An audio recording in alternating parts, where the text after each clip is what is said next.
జై బీసీ, బీసీల ఐక్యత వర్ధిల్లాలి. యావత్తు తెలంగాణ రాష్ట్రంలో ఏమి నడుస్తుంది అంటే, ఈ తెలంగాణ రాష్ట్రంలో మళ్ళా మన రేవంత్ రెడ్డి గారి అసమర్థ పాలన వల్ల మళ్ళా ఆంధ్ర వలస పాలకులు తెలంగాణపై కన్ను వేయడం జరిగింది.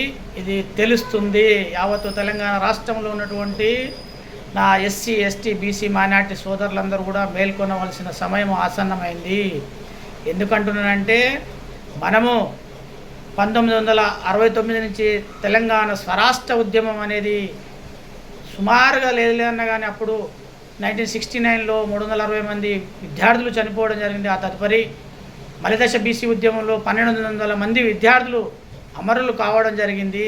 అమరులు కావడం వల్లనే ఇలా వారి త్యాగాల ఫలితంగా మరియు అప్పుడున్నటువంటి సబ్బండ వర్గాలు తెలంగాణ రాష్ట్రంలో ఉన్నటువంటి 4 కోట్ల ప్రజానీకము ఒక్కటై జై తెలంగాణ, జై తెలంగాణ అని నినాదాలు చేసుకుంటూ రోడ్లపైకి వచ్చి ఎంతో కష్టపడి తెలంగాణ రాష్ట్రాన్ని 2014లో తీసుకురావడం జరిగింది. కాబట్టి మన తెలంగాణ రాష్ట్రాన్ని అభివృద్ధిని చూసి ఓర్వలేక అగ్రకుల నాయకులైనటువంటి ఆంధ్ర పెత్తందారులైనటువంటి వాళ్ళు ఇవాళ మళ్ళా తెలంగాణ పైన చంద్రబాబు నాయుడు ఒక పక్క, పవన్ కళ్యాణ్ గారు ఒక పక్క మరియు కుట్ర చేయడం జరుగుతుంది. నా యావత్తు తెలంగాణ రాష్ట్రంలో ఉన్నటువంటి నా మేధావులారా మరియు కవులు, కళాకారులు కూడా, నిరుద్యోగులు కూడా ఆలోచన చేయాలి. మళ్ళీ ఒక భారీ కుట్ర జరుగుతుంది. ఇలా నాకు అనిపిస్తుంది, ఇవాళ బీజేపీ పార్టీ ఏదో చేస్తున్నట్టు అనిపిస్తుంది. ఈ బీజేపీ పార్టీ అయినా, బీఆర్ఎస్ పార్టీ అయినా, కాంగ్రెస్ పార్టీ అయినా ఇవన్నీ అగ్రకులాలకు సంబంధించినటువంటి పార్టీలు. కాబట్టి ఆ పార్టీలలో పనిచేయకండి. నా ఎస్సీ, ఎస్టీ, బీసీ సోదరుల వాళ్ళ ఎంకంగా తిరగకండి. వీళ్ళందరూ ఏం చేస్తారు? మన ఎస్సీ, ఎస్టీ, బీసీలను అనగదొక్కాలని చూస్తారు, మన పైన పెత్తనం చేయాలని చూస్తారు. ఇప్పటికే మన సర్వస్వం, మన సంపాదన మొత్తం దోసుకోవడం జరిగింది. యావత్ స్వతంత్రం వచ్చి 78 సంవత్సరాలు అవుతున్నా కానీ యావత్తు తెలంగాణ రాష్ట్రంలో బీసీల జనాభా ఎక్కువ ఉంటుంది. 2.5 కోట్ల మంది ఉంటారు. ఒక్క ముఖ్యమంత్రి కూడా కాలేదంటే ఎంత భయంకరమైన కుల వివక్షత ఉందంటే తెలంగాణ రాష్ట్రంలో ఒక్కసారి ఆలోచన చేయండి నా ఎస్సీ, ఎస్టీ, బీసీ సోదరులారా. ఎందుకంటే ఇలా మన అస్తిత్వాన్ని, మన గౌరవాన్ని, మళ్ళా మన సంపదను కూడా మళ్ళీ దోసుకోవడానికి ప్రయత్నం చేయడం జరుగుతుంది. ఈ ఆంధ్ర వలస పాలకులు మళ్ళీ ప్రయత్నం చేయడం జరుగుతుంది. నేను నిలబడుతుంటాను. ఇక్కడ మొగోళ్ళు లేరా? మరి తెలంగాణ రాష్ట్రంలో పరిపాలించుకునేటువంటి నాయకులు లేరా? ఇలా తెలంగాణ రాష్ట్రంలో యువత కూడా ఇలా ఆలోచన చేయాలి. యువకులు కానీ, కవులు కానీ, కళాకారులు కానీ, బీసీ ఉద్యమ రాష్ట్ర నాయకులు కానీ, బీసీ ఉద్యమకారులు కానీ, యావత్తు తెలంగాణ రాష్ట్రంలో ఉన్నటువంటి సబ్బండ వర్గాలు ఇలా ఆలోచన చేయవలసిన సమయం ఆసన్నమైంది. ఆ దిశగా ప్రతి ఒక్కరూ ఆలోచన చేయాలి. ఎందుకంటే ఇప్పటికే మనము చాలా నష్టపోవడం జరిగింది. ఇప్పుడు రేవంత్ రెడ్డి గారి పాలనలో కూడా ఇలా ఏం అభివృద్ధి అనేది లేదు, శూన్యం కనపడుతుంది. నేను ఒకటే చెప్తున్నా, యావత్తు తెలంగాణ రాష్ట్రంలో ఉన్నటువంటి నా బీసీ సోదరులను కూడా కోరుతున్నా, మన బీసీల రాజ్యం రావాలి. కేసీఆర్ గారు 10 సంవత్సరాలు పరిపాలించిండు. ఆయన చేతాకుట అవుతుంది, ఆయన ముసలోడు అయిపోయిండు. కేసీఆర్ గారిని వదిలేయండి. ఇప్పుడు రేవంత్ రెడ్డి గారు 5 సంవత్సరాలు పరిపాలిస్తున్నాడు. ఆయనది కూడా అంతంతే అయిపోతుంది. ఆడికి కథ క్లోజ్ అయిపోతుంది. మళ్ళీ వచ్చేది సచ్చేది కాంగ్రెస్ పార్టీ తెలంగాణ రాష్ట్రంలో. ఈ రేవంత్ రెడ్డి గారు కథం, ఆడికి ఈయనతోటే కథం అయిపోతుంది. ఇంక వచ్చేది బీసీల ప్రభుత్వమే ఉంది, బీసీల రాజ్యమే వస్తుంది. ఎందుకంటున్నానంటే యావత్తు తెలంగాణ రాష్ట్రంలో బీసీల జనాభా 2.5 కోట్ల ఉంది.